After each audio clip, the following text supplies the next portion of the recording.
Êtes-vous rancunier, général?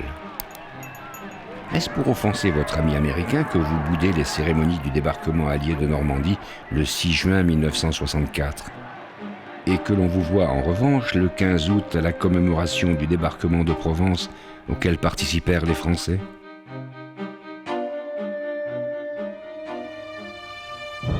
Faut-il s'étonner de voir alors ressurgir la question de l'OTAN? Vous aviez déjà mis le président Kennedy en garde. Vous n'êtes plus satisfait du traité. Vous le répétez encore aujourd'hui. Ça dérange, évidemment. The 15 nations of NATO meet in the Netherlands with Secretary of State Dean Rusk representing the United States. This spring session of the Atlantic Alliance faces some knotty problems. De Gaulle's reluctance to keep French forces under NATO command is a question that will not be immediately resolved.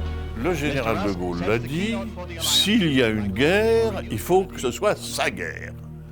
Et par conséquent, le général de Gaulle ne veut pas que la France soit entraînée dans une guerre qui serait la guerre des États-Unis, par exemple. Alors il y a eu des incidents, bien entendu, qui ont montré au général que les Américains, via l'OTAN, traitaient la République française, son territoire, ses dépendances, comme des sortes d'annexes où ils pouvaient improviser ce qu'ils désiraient sans rendre compte de ce qu'ils faisaient à personne. J'ai assisté aux séances ministérielles 2 fois par an. Les Américains venaient avec leur ordre du jour, on ne parlait que de cela, et puis, quelles que soient les réponses qui pouvaient être faites par les Alliés, on ne faisait que ce que les Américains avaient décidé. Il y a une chose que les Américains n'oublient jamais, c'est que ce qui est sacré, ce sont les intérêts des États-Unis. Le reste. Il est indispensable de connaître vos intentions. La CIA travaille à cela. Dès le mois de mai 1965, Robert Schweitzer, collaborateur du département d'État, est mis en relation avec un informateur français. Il y avait effectivement un Français qui nous informait de ce qui se passait. C'était quelqu'un qui s'inquiétait de la vulnérabilité de l'Europe si elle était privée d'une OTAN efficace, avec sa forte implication américaine. Je tiens à être très prudent là-dessus, parce que je ne sais pas ce qui a été déclassifié. Ce dont je me souviens clairement, c'est qu'un membre éminent du gouvernement français, un haut fonctionnaire de premier rang, pensait que le général de Gaulle se trompait politiquement, à un tel point, jusqu'à sérieusement menacer les intérêts français, qu'effectivement, il faisait en sorte de nous avertir. J'ai le vague souvenir qu'il était en contact très direct avec Chip Bollen, notre ambassadeur. C'est à l'ambassade américaine de Londres, le 17 mai, que Schweitzer rencontre cet ami de l'Amérique. Il établit un rapport pour sa hiérarchie. Il est venu me voir à notre ambassade de Londres. Comme toujours, il était très loquace. La taupe lui révèle que De Gaulle va quitter l'OTAN. Quand? Elle cherche. De Gaulle est violemment anti-américain, au point que ça en devient presque une phobie. Il n'y a aucune chance pour un quelconque compromis. Les Américains ne doivent absolument pas donner l'impression qu'ils veulent chercher un accord. Si les États-Unis tiennent bon, alors il reste toujours la possibilité que les Français reviennent sur leur avis. Qui est l'informateur? Aujourd'hui encore, son nom est effacé des documents déclassifiés.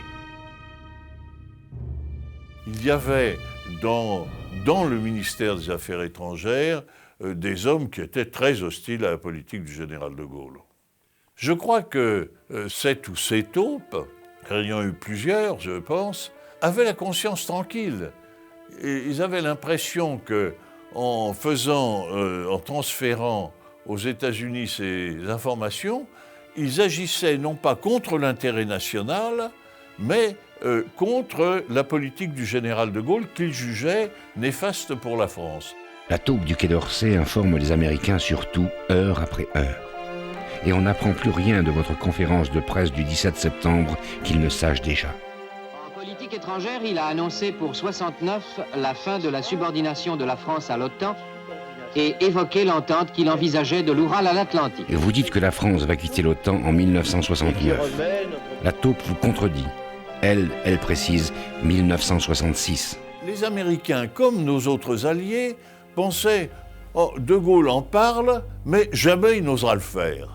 Nous espérions que les Français ne quitteraient pas l'OTAN, parce que bien que les Français se soient retirés de l'organisation militaire, il y avait quand même la possibilité, en cas de crise ou de guerre ou de menace de guerre, d'utiliser les territoires français pour approvisionner les armées en Allemagne, etc. La France, sans revenir sur son adhésion à l'Alliance Atlantique. Le 21 février 1966, devant la presse, vous tergiversez. Vos alliés ne savent plus quoi penser. Peut-être même les lassez-vous. I have only seen the very brief press report regarding General de Gaulle's conference, which apparently has just concluded before this meeting, and I would much prefer to await a full report on the exact statement before getting into any detailed discussion involving the General's observation. Le président Johnson vous prend-il vraiment au sérieux? À cette époque-là, notre point de vue évolue progressivement. Il y avait l'admiration envers l'homme, cela devient de la lassitude, et puis on finit par le considérer comme une menace pour les intérêts américains. Le 7 mars 1966, vous informez officiellement le président Johnson de votre retrait de l'OTAN. Nous l'avions prévu. J'imagine que dès janvier ou février ou début mars 1966, c'était une fin attendue. Je pense que la CIA et aussi notre ambassade nous avaient annoncé que c'était en cours. La stratégie de Gaulle, c'était mettre devant le fait accompli. Après, on n'avait plus qu'à se débrouiller. Mais je crois que sa plus grande erreur est d'avoir quitté l'OTAN. American military personnel and installations in France may only be a memory if General de Gaulle's April 1st, 1966... Un débat partage alors la Maison-Blanche. Réagir ou laisser faire. Johnson tranche. Lyndon Johnson a réagi en disant « Si quelqu'un vous demande de quitter sa maison, vous prenez votre chapeau et votre manteau, vous dites au revoir et vous partez sans faire de vagues. » Pour lui, ce n'était pas qu'un proverbe texan. Notre calcul, d'un point de vue stratégique, était que nous n'avions en main aucune carte qui puisse changer la décision française. Pour Johnson, ce qui était extrêmement important,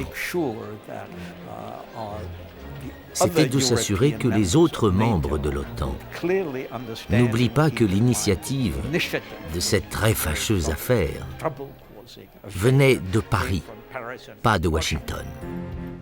Avec le départ de vos amis américains, un des buts de votre présidence est atteint.